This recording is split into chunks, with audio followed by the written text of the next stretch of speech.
We're doing an interview today with Genine Johnson, the Director of Operations at PointWire.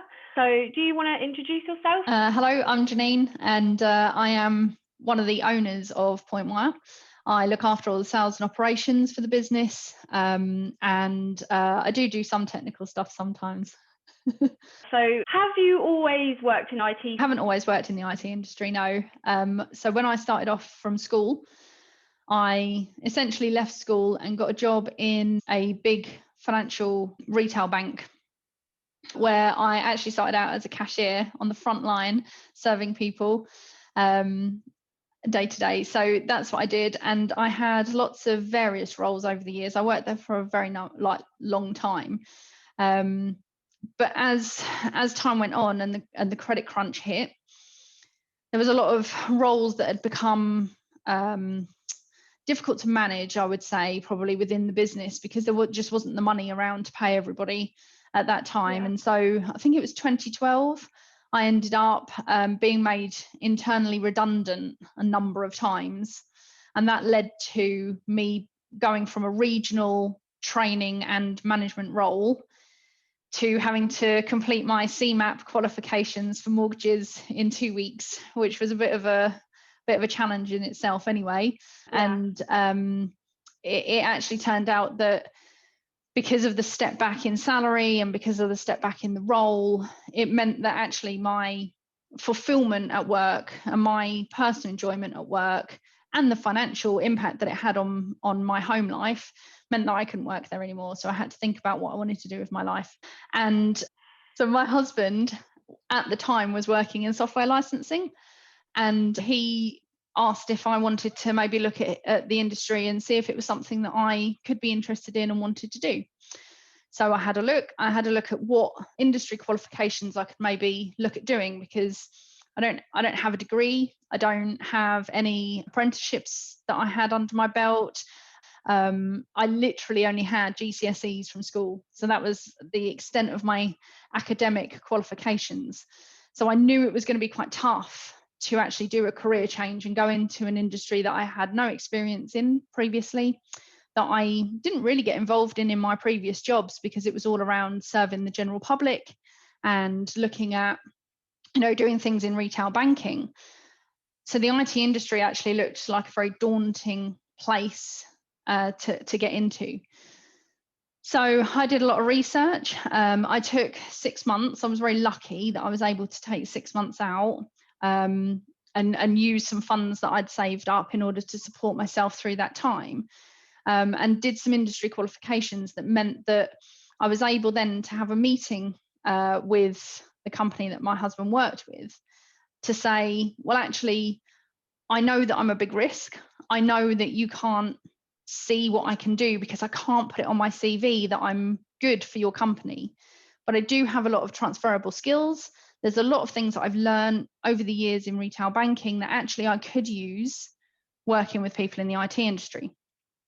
So I offered to work for 3 months for no money in the business to showcase what skills I could bring. And if my outputs at the end of that were good, then I would have a job. And if they weren't that good, then I would walk away. And that would be decided by the owner of that, or the director at the time of that business. And that's what I did. So that's how I first got into IT. Your experience has shown that you can make a success of yourself without having to get a degree. I have got where I've gotten today without actually having any academic qualifications. I have, of course, done industry ones. But again, a lot of people at school are told, well, if you're not very good at school, then you can't do anything else. That's not strictly true either. I'm, as a person, I'm quite intelligent, and I can learn, and I can still do things in the same way. I just didn't have the same opportunities. And so therefore, being able to push myself and get some industry qualifications does prove that it wasn't that I was bad at school. I just didn't have the opportunity to be able to take it further. Yeah, absolutely.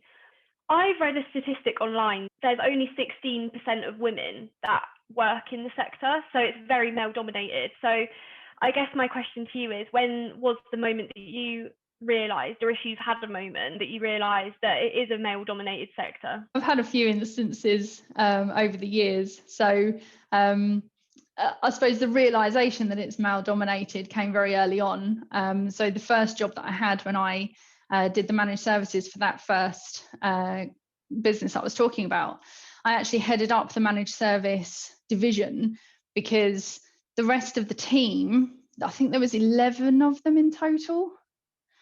I think they were all made up of men. So none of them wanted to do the long-term process-driven managed service work, because none of them really enjoyed doing it. So when I came on for that 3 months and actually did prove that I could do the job and ended up staying, I became one of the global leads for the managed service for software licensing. And I rewrote the whole program, and it went out globally as a standard for everyone. And but even from that, it was kind of like I was one girl in a team of 11 men. My Microsoft 365 administrator expert course that I went on, it was a residential course to get that qualification. And again, I was the only girl in a room of 21 guys. Wow, okay. So I remember it was quite funny, because everyone had to do their introductions. And you know how it is on a residential course, that, you know, there was some bullet points up on the board as to what you had to talk about. But I felt the need to kind of go, I am a girl, because it was like the only differential really that I had from anyone else in the room. So it's quite funny. But yeah, I mean, that was fine. But most of the time I'm the only girl in the room. But having said that, and it is a very male dominated area, I've never once in my whole career in IT felt like I was disadvantaged, or that anyone was looking at me as though I was a woman. It's never been an issue. So everyone's always been very supportive, and, you know, they just expect me to do a job.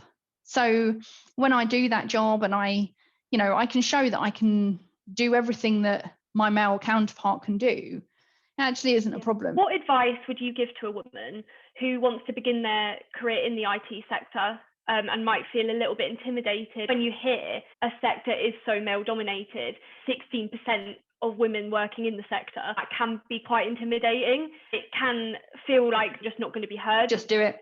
It's the best piece of advice I can give. So if you have the skills, the competence and the attitude to go out and get what you want, and to do a good job in an industry that interests you, then just go and do it. Because like I say, I've never had a negative interaction with anybody that means that I would shy away from doing it again. When it's quite a big contrast, because actually in retail banking, the diversity was completely the other way around. So we would have an office full of women in the retail banking sector, and maybe one man. So in our training team, when I was working in the regional training teams, we would have in excess of 30 women to one guy. So, you know, wow. The balance was completely the other way. And so I'd come from that industry into an industry where it was, you know, completely the other way, and I was the only one. But it's never fazed me, and I would say to anyone else, don't let it put you off, because it's such a good place to be.